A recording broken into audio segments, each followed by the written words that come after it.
आज आप लोग का एक नया प्रॉब्लम दिखाने गया LG 6.2 kg top loading automatic washing machine. इसका प्रॉब्लम है पानी ड्रेनिंग नहीं हो रहा है। पानी ड्रेनिंग नहीं होने से फर्स्ट इसको स्पिन में दे लेता हूँ। स्पिन में देके स्टार्ट करके प्रॉब्लम को दिखा रहा है आप लोग को। जो स्पिन में दिया हुआ है देने के साथ साथ इसका ड्रेन मोटर ऑन नहीं हो रहा है। ड्रेन मोटर ऑन नहीं होने की वजह से इसका पानी ड्रेनिंग नहीं हो रहा है। पानी जो देख सकते इसमें स्टॉक है ही।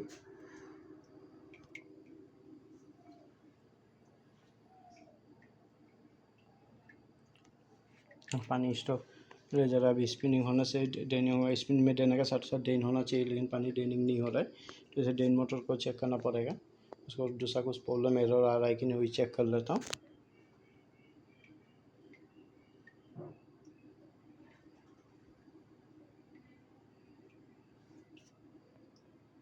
उसका देख सकते हैं 9 मिनट में आ चुका, लेकिन पानी ड्रेनिंग नहीं हुआ। उसका ड्रेन मोटर जो है ये काम नहीं कर रहा है। तो इसे